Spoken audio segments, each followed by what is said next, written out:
So in my last video I discussed the greatest predators on this planet, but today I will be discussing defenses because, well, that just seemed like the natural progression, even though the last video didn't get a whole lot of views and neither might this one. I don't know what I'm doing with my life. Anyways, let's get started. Each of these animals will be placed on a tier list based on how effective their defenses are. Starting with the hedgehog. Of course, its main defense are the quills on its back, which are modified hairs made of keratin. And these little quills make it very hard for any kind of predator to approach it, even if it's above its weight class. However, some animals, mainly badgers, can still take these guys down with minimal resistance. So I can't put them in S tier. A tier will do. If you want the ultimate version of the quill defense system, you have to look at the porcupine. This thing is a true menace to society, and it causes nightmares for most animals that it shares an environment with. Not to mention, it generally has a much more aggressive temperament than the hedgehog. These guys know that they're untouchable, and if you approach them, they will show you why. The quills are again made of keratin and are modified hairs. However, these quills can detach from the porcupine if they are made contact with. And they are extremely difficult to pull out because these quills are barbed. Even the most formidable predators on this planet do not dare to mess with this thing.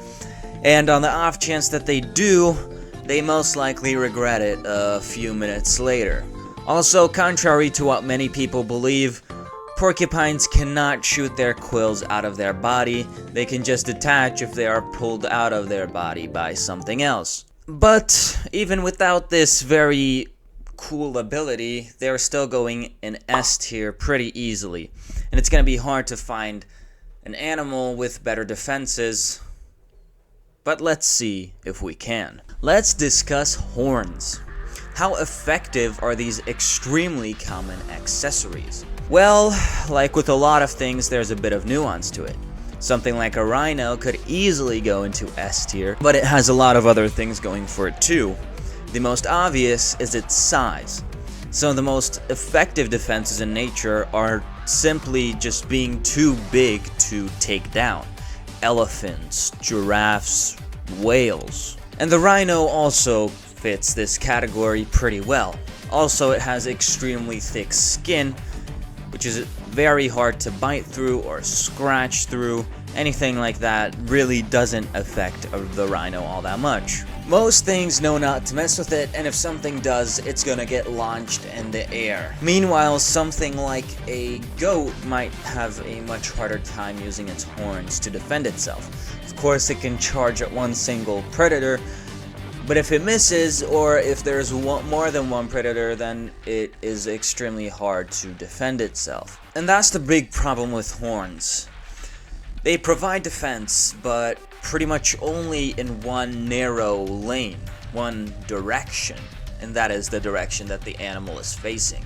However, this problem can be mitigated by the things I mentioned with the rhino. The next door neighbor of the rhino, the Cape buffalo, is a solid A tier, because it still has a lot of the same things that the rhino does, but a bit dialed back.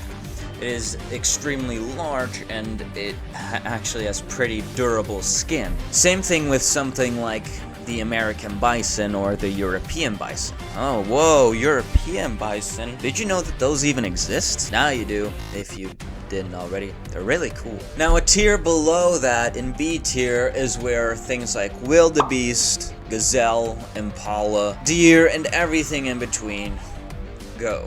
Although deer don't really have horns, they have antlers, which are different because antlers need to be shed every single year, while horns stay for a lifetime. What about body armor? Pangolins are going in B tier as well. I think their armor isn't all that effective, or at least not as effective as the armadillo, which might be able to squeeze its way into A tier, but you know what?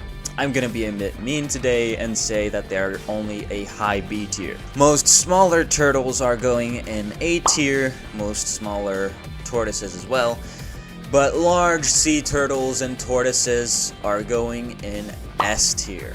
Now the big question. Are there any animals with actively bad defenses? Of course. Kiwi birds, for example, are a pretty easy F tier. They are a flightless bird, but unlike flightless birds on large continents like Africa, Australia, or pretty much anywhere where there are flightless birds, they are not large, so their size does not defend them. They are extremely small, but they cannot fly. Same thing with something like a kakapo. Most of the time, these defenses evolve on islands, where they are isolated from the much more challenging ecosystems of the larger continents. But now, because of human intervention, things like house cats and dogs are wreaking havoc on these small islands.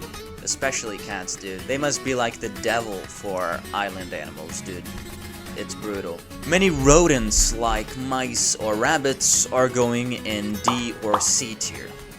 While yes, they can escape to many places, once they're caught, they can't do anything. I have a bit more leniency for mice because they can escape a lot easier.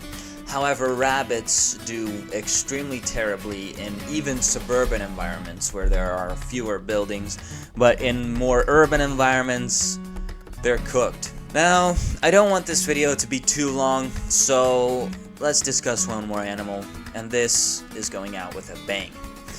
The poison dart frog.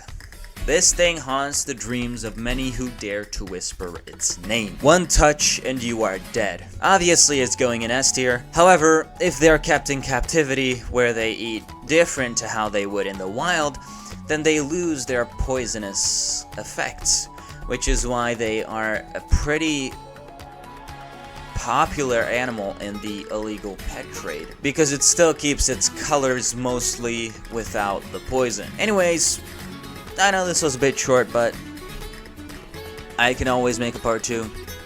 Goodbye.